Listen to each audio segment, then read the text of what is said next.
Today I want to talk about this book. It's the Long-Term Care Survey book. This is essentially the Bible for nursing homes. It's put out by the American Healthcare Association right here. And what it is it is a list of all the government regulations and the interpretations that nursing homes have to abide by. This is what I bring my rules forward from. So, if you see this green section, that's all those rules. Let's open up to a random one. Look, on this side, we have the actual letter of the law, and on this side, we have the interpretations from that letter of the law. Let's go to one real quick. Actually, this one's fortuitous. Um, Pain management.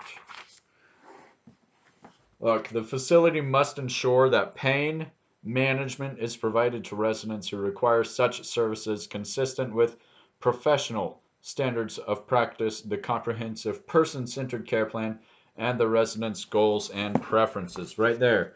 So what's that mean? Well, it means that we have to do all this stuff on the interpretive side. It goes through definitions, guidance. It goes through overview of what is considered pain and what is not.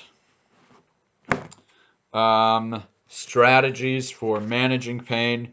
And then this is something that I, as an administrator, pay attention to. You know, when I hear somebody's in pain or somebody complained or filed a grievance of pain, the question I go down is, did we do our job in helping to control that pain? And that doesn't mean we did X and Y and Z and they're still in pain, so oh well. No, that means if we aren't helping to control their pain, we're not doing our job. So we may have a plan in place, but if it doesn't fix their job, we go to the physician at that point and say, what do you want us to do? They're still in pain.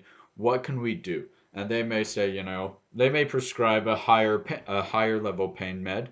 They may say send them to the hospital. They may say any one of a number of things because that's what the physician does is they direct the care.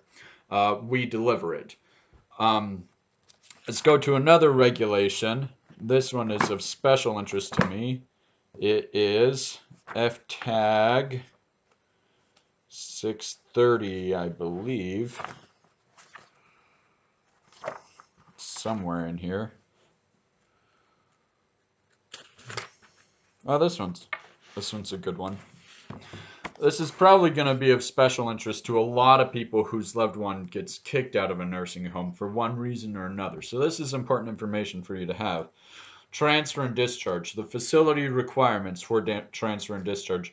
The facility must permit each resident to remain in the facility and not transfer or discharge the resident from the facility unless, and then it goes through a number of reasons. So if the reason they give you is not on here, it's an illegal discharge.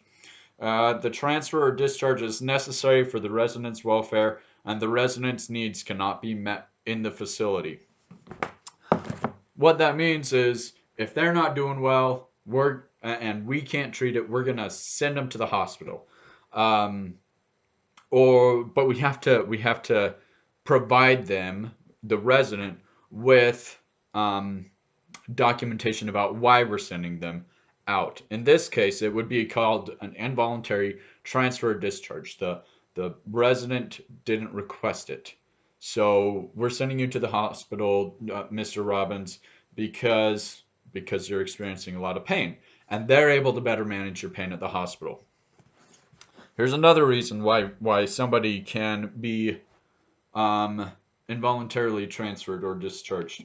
The transfer or discharge is appropriate because the resident's health has improved sufficiently so the resident no longer needs the services provided by the facility. We can transfer you to an ALF or an assisted living facility. We can transfer you to home with home health. There's hospice houses. There's a number of places where somebody who gets well enough may discharge too. Uh, there are instances where we say, you know what, we are discharging you to your own care. You are at this point cognitive enough and physically able enough to take care of yourself, and um, you're responsible for your own well being. after we discharge you. Um, the safety of the individuals in the facility is endangered due to clinical or behavioral status of the resident. This is really a lifesaver for us nursing home administrators, because if we have a behavior, somebody with behaviors that is not able to be controlled, we have the right to say, you know what, this is dangerous for other people, for you to be in here. Um, and typically, if they're exhibiting that kind of behavior, what it's actually going to be is a conversation with the family or the legal representative, and we're going to say this person is not appropriate. They are endangering our residents, our other residents. Here's another reason: the health of individuals in the facility would otherwise be endangered.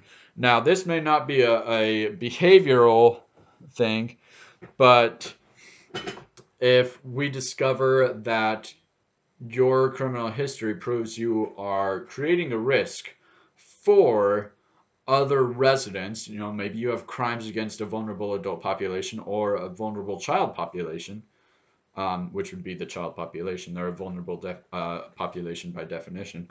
Um, at that point, we can say, you know what, we discovered that you're not safe among our vulnerable adult population. We're going to have to ask you to find other care facilities.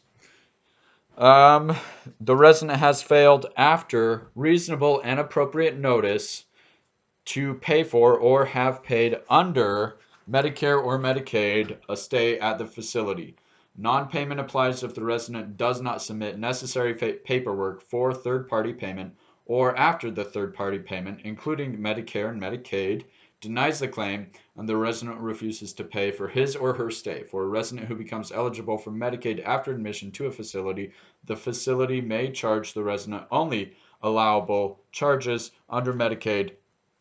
What that means is if you're not paying for your stay, or you don't have insurance to pay for your stay, or you don't have Medicare, Medicaid, we can kick you out. We have to provide you a 30-day notice. We have to do our best to set you up with a successful living environment after discharge, because above all of this, the rule is that we have to ensure you are discharged to a safe location, and there are a number of requirements that need to be met in order to assure that a discharge is a safe discharge.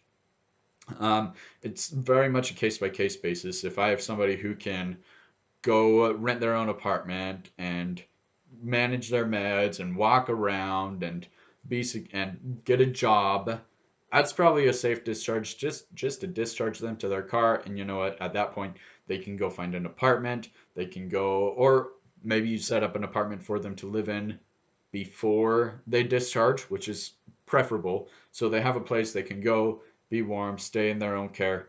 Um, that's allowable. Or the last option is that the facility ceases to operate. You know, if we're not financially solvent, if the state shuts us down for healthcare reasons, we can say, you know what, I'm sorry, we're going to have to make arrangements for you to live somewhere else and to receive your care somewhere else, because quite frankly, we are shutting down and there's no way around that. We do have an obligation to assist residents in that situation to find clinically appropriate settings for them to transfer to, and to provide that um, provide that transportation to that place, whether it's another skilled nursing facility or to their care of their family, or some other accommodation. We're responsible for that. So, what's the point? The point is that those are the conditions under which a facility can involuntarily transfer or discharge a resident, but there are other requirements that have to be met, such as adequate notice, except in emergency situations, written notice, and a few other minor details. If you think that your loved one or yourself has been discharged for um, unreasonable reasons, please let me know. I want to hear stories. I want to be a resource for you. If you're an administrator and you're trying to get clarification, or if you don't have this book, which I would be surprised if you don't, but if you don't have this book, the Long-Term Care Survey, it's like $200 or something. reach out to me. I'll try to be an asset to whoever reaches out to me. I want to be useful, and therefore people that have questions. Anyways, I hope you guys have enjoyed this video. I hope it's been informative. Please let me know if there is any questions you have. I'm interested in starting some Q&A and assisting people experiencing troubles with nursing homes, because I feel like it's part of what I'm meant to do to help people and facilities overcome the past reputation of nursing homes from the 90s and before. Really, if you're in a nursing home that is managing to accomplish all this stuff, you are in a very good nursing home, a very good nursing home, because there is so much detail and interpretation that if they can't be tagged on any of this, they're doing amazing, and you need to recognize that. I hope that you do have a situation where where your needs are met. Anyways, my name's Anthony Robbins. I'm trying to get this channel started. I'm an administrator in a nursing home, not just some hokey off the street. I hope to hear back from somebody, and I will be creating other content as I can. All right, bye.